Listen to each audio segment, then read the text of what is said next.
Welcome to this episode of the Gunman. In this video I'll be taking you guys through the paintwork on this VE Commodore SV6 painted in Hazard. This is the name of the colour, 745S is the colour code. So if you guys are looking for this colour, just type in 745S and either General Motors or Holden as the manufacturer, and you should be able to find that on any colour search. So the prep work's already been done. I've then taken it into the spray booth, masked it all up, wiped it down with a wax and grease removing solvent using the degreasing wipes, the lint-free ones, and next up I'm just blowing it down with the high pressured air with the tack cloth, the yellow tack cloth you see in my hand there now, and just going over every surface on the entire vehicle twice. So I cut out a bit of the footage for this just to stop the vid from getting too long, but I've included a piece of every part of the paintwork.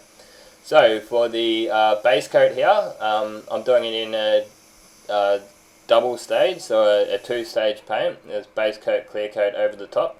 The car from factory is painted in a two-stage, so I like to usually keep the cars the same as factory. There's no use in painting this in a single stage, although you could do that, but then this car goes out, like I live in Western Australia, so there's a lot of sun over here. You know, 3 years down the track, the single stage is going to fade probably a lot quicker than the clear over base. So if the car's done in single stage, yep, I'll use single stage. If it's not, then I'll try to keep it to what the car is done as. So yeah, this is my first coat, just going over any primed areas or any cut through areas. If there was a spot, say, that I've cut through on the bumper bar or anything like that, any spots that's no longer yellow, I'd put my first and second coat over there. But yeah, for the first coat there's no need to put it over all the yellow parts because it's already got coverage there anyway. So you can see between the first and second coat there's no need for me to wait. You can see there's no flash off times. It was just by the time I got back around to the first spot, that was actually already dry. So obviously I didn't put it on too heavy. And the ambient temperature in the booth on this day was about 30 degrees, so that helps the base coat dry up a bit quicker. I'm also using fast reducer in the base coat too. So this car I ended up putting 4 coats on because I'm using Standox solvent base. So I found it doesn't really matter what brand of paint you're using. The solvent base colours don't cover quite as well as the water base from what I hear. I haven't had much experience with the water base because here in Australia it's not regulation that we have to use the water base, so most shops don't actually even have it yet. You'll find that like, some of them do have it, like they're starting to move towards that way, but when you've got the solvent base there, that's a lot cheaper. Just companies just don't want to spend the extra money on the water base. So yeah, it ended up taking four coats to get this covered. So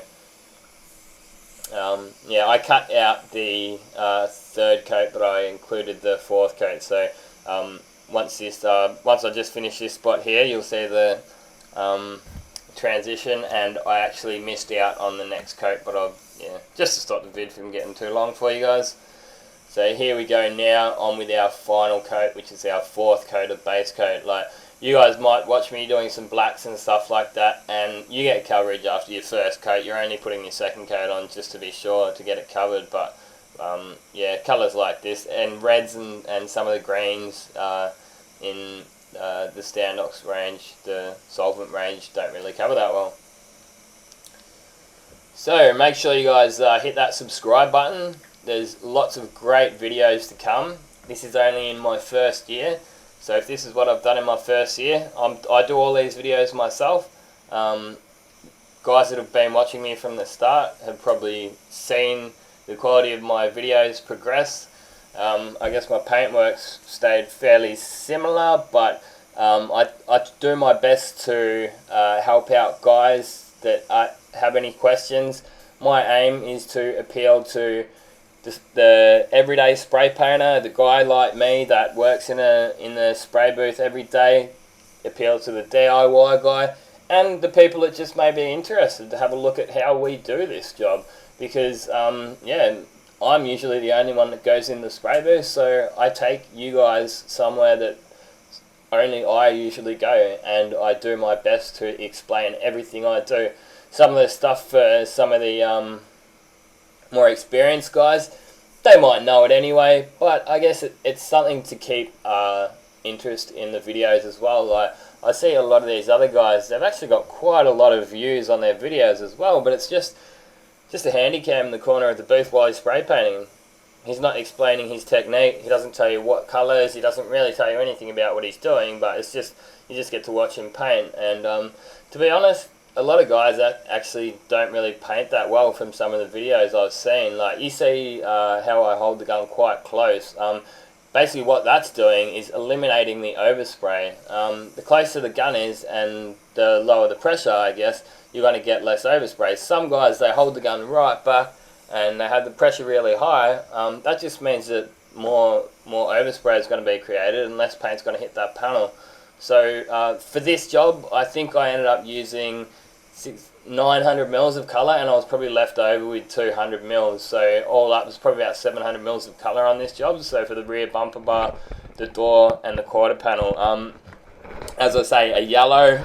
Look, on a normal job that would be well over average, and you'd say that's not efficient at all. But as I say, for the yellow, yeah, you'd add that extra few hundred mils on. If it was just, say, a black or something like that, you'd probably only need 400 mils for it, and you'd get the job done. So here we go on with our clear coat. I'm using the Duke Zone Plus 2K Clear here, and I've got some fast hardener in it. Even though it is 30 degrees on a day like this, some people might prefer to use some medium hardener, but because I've only got single panels, I'm not doing like the full side and a front or anything like that. There's nowhere it's going to start drying up on me, so I'm just using that fast hardener. Speed the job up. I've found the less time you spend in the booth, the less dust that you've got to get landing in the job. So I absolutely love painting in summer.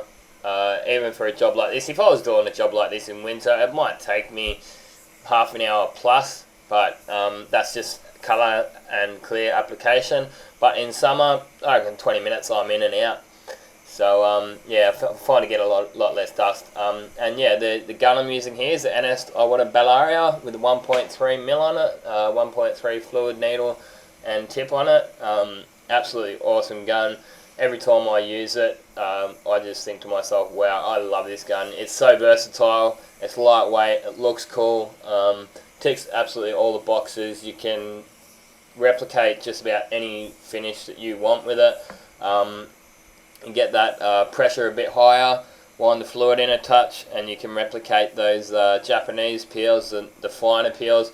Drop that drop that pressure down, wind the fluid out a touch, and you'll replicate those European, more thicker orange peels. So it's, yeah, absolutely awesome gun, and everything in between. So on this job, it's sort of, this is an Australian car, so they've got quite a nice finish on them. They're quite similar to the American cars, I think, from factory. Some of the better looking orange peels, like European cars, they have more paint on there, and they're probably a bit better for durability and stuff like that. But the look of the Aussie and American finishes from factory, OEM factory finishes, look really good to me. Like, they're not too chunky and thick orange peel. They're not too dry and thin like some of the Japanese cars. They're just a nice looking finish. And yeah, the way I set the gun up for this job was just to wind that fan wide open. On this gun, I found this gun, there's no need to wind the fan. In some of the other guns, some of the other Iwatas, I found you come in a little bit on the fan because it sprays a little bit top and bottom heavy. You lose the fan in the centre sometimes, but not with this one. And the fluid, I wound it right in and then come out 2.5. If it was really hot, if it was, say, above 35 or something like that, I might come out to say 3.5 turns out, or maybe even more, just by feel, just see how it's going on. If it's drying real quick, you might decide. Anything above 35, I'd probably be using normal hardener too, because it does start drying, like, as you start painting, and you start balling up on the edges, and like you're getting some dry spray and stuff like that. But yeah, so in between coats, as I mentioned, I'm using fast hardener, so it really only needs about 3 minutes. You don't need the full 5 minutes, which I'd probably use in the colder months. If it was, say, below 25 degrees, I might give it full 5 minutes. But yeah, 3 minutes is well and truly enough. It's probably given it maybe a minute just as you're walking around. So I did start on the door, and as I've gone around, there's been 1 minute there and 3 minutes after that. So it's about 4 minutes all in all by the time you get back to the next spot. And look, usually I would like to take that sill panel off, but hey, I work for a I'm just an employee at this point. I'm actually looking at getting my own workshop over here in Perth, so yeah, that's something that I'm really looking forward to. Actually, me and a mate of mine, we just found this workshop. It's just a little place, and could be a good thing for us to get into. It's nice, and making my boss rich, I may as well make my own chance and do it myself. See if I can make a few dollars. And what we're going to start doing is maybe doing up some older cars and just finding some cars and see if we can make a couple of dollars on doing some repairs and stuff like that ourselves. So I've decided, well, I'll make some videos on doing stuff like that, and I'm sure that's the kind of thing that a lot of people will be interested in. So make sure you do hit that subscribe button, and there's lots of greatness to come on this channel. Constantly working on making it better too. Any guys that need help, I get loads of guys. Sometimes it's actually hard to keep up with all the questions and comments. It's a full-time job just about keeping up with all the comments, and yeah, I'm really happy with the way that this channel has grown in such a short time.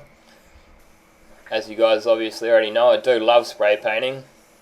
I've got a real passion for it. So just on those edges there, I'm just doing a little bit of a blend with some spot blender, or fade out thinner, it's otherwise known as. I'm using the AK350 is the product code, which is a DuPont product, quite widely used in the trade. Yeah, even a lot of shops that don't even have any other DuPont products in use that fade out thinner. It's, yeah, all over Australia, everyone uses it. I think it actually also comes in an aerosol can too, but I'd prefer to put it in my spray gun. I don't trust aerosol cans. So this is coming up to our last coat here, just finishing off this bumper bar now.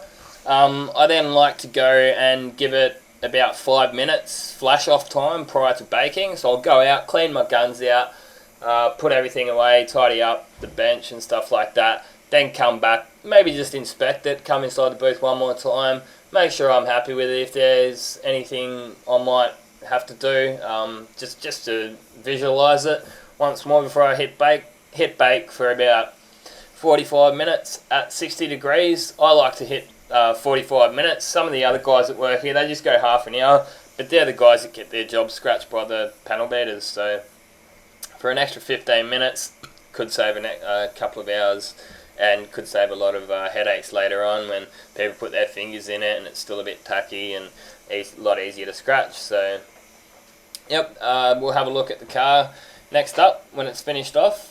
Car came out quite nice, really happy with it, not much dust in it at all.